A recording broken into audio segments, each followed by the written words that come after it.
What's going on, y'all? It's Vernon Speak Sports. I want to wish y'all a continual Happy New Year. We're in the first week of the new year, and just days after Georgia and Texas play in the Sugar Bowl, Texas actually recording what I would like to think is an upset win. I mean, I really didn't expect Texas to win that football game, especially in the fashion in which they did.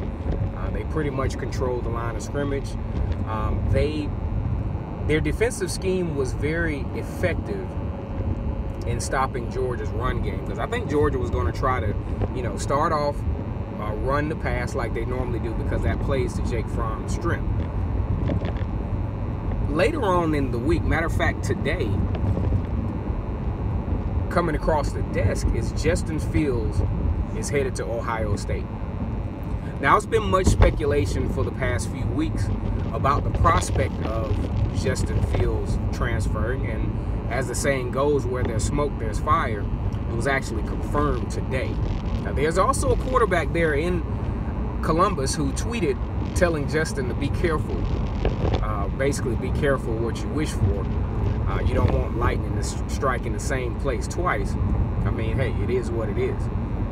Justin Fields, I guess he feels like he has a pretty good chance to not only play next year, because he was going to, there was a baseball player for Georgia who apparently delivered racial slurs in Justin Fields' direction, and because of that, and a local attorney is going to fight for Justin Fields' ability to be eligible this year for Ohio State. Matter of fact, that same attorney did the same thing for Shea Patterson in his transfer from Ole Miss to Michigan using the bowl ban clause.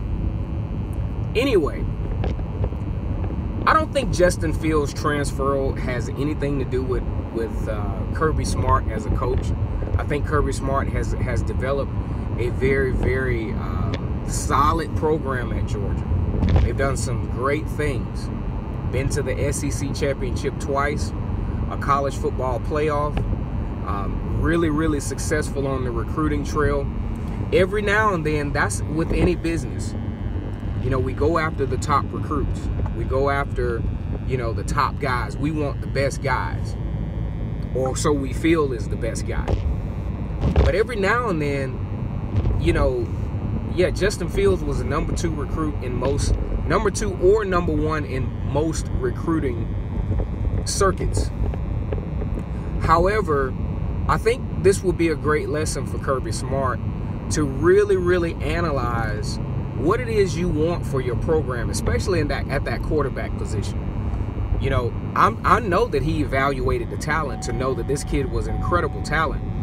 But even in our own business, does that talent fit with what I'm trying to do? Because I have to make that decision all the time, being an owner-operator in what I do. This person may be good, but is this person a good fit? And, Justin Fields, as the season went along, he felt that maybe he wasn't a good fit. Now, I can't really speak on, his work ethic. All I can do is speculate. I can't really speak on how he approached practice, how he approached film viewing, how he approached analyzing defenses and reading coverages and things of that nature. I do know this. When he did get in the football game, it was very limited packages for him. And he didn't get an opportunity really to, just saying this naively, show what he can do. Maybe it was already shown in practice what he could do, and these were the best packages that they could put together for him based on their package. I think there are some systems where Justin Fields could be absolutely phenomenal. One of those, Auburn. Oh man, Gus Malzahn would have a field day with a guy like Justin Fields. Florida, perhaps. Mississippi State. And obviously Ohio State.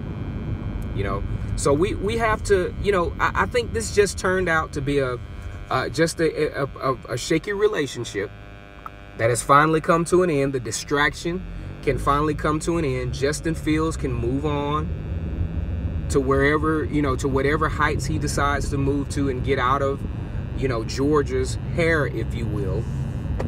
Kirby Smart, lesson learned. Lesson learned. That's one of those things in recruiting that he will learn, as far as, hey, what is it do I really want? Not just go out recruiting guys just because it's the #1 guy, or projected #1 guy.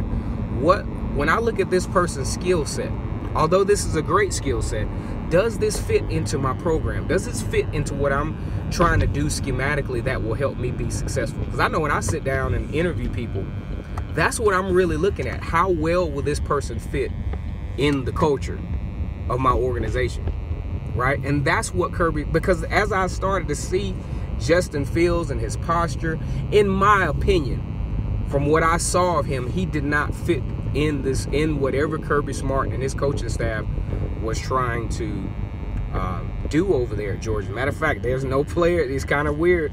There are no players like really advocating for him.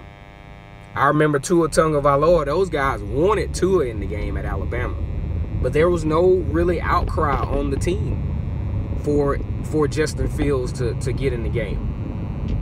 To me, that says a lot. Justin Fields could be the projected starter for Ohio State. I wish the young man well. He has the size, he has the athleticism, and from what I've seen on film, he has the skill. He's just got to have the will. He's got to be willing to compete. And when you've been a #1 recruit pretty much your whole life, I would venture to say that he's never had to compete for a starting position at his high school. I mean, he's probably been knowing that he was going to be the guy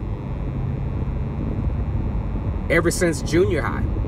And then when this translates to the college level, you can't help but what you've been accustomed to for all of those years.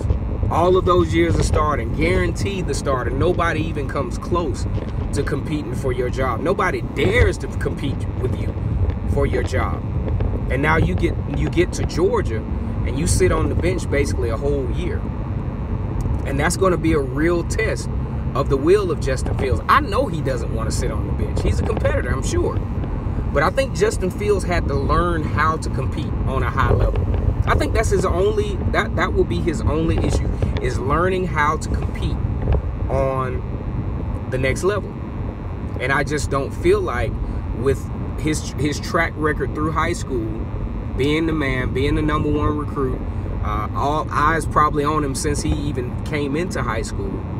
Now he's got to work. Now he has to upgrade his work. Now he has to take his work to the next level, because what was successful in high school is not going to be what translates over to college ball. Once again, it's K-Stu the GOAT, Stuart V for Vernon Speaks Sports. If you would, do me a favor, like, comment, and subscribe. Been a great bowl season. We got one more left with Alabama and Clemson, part 4. Are we tired of it? I don't know. I just want to see a good football game. I am kind of tired of seeing them play every year, though. But just want to see a good game. You all take care. Be safe.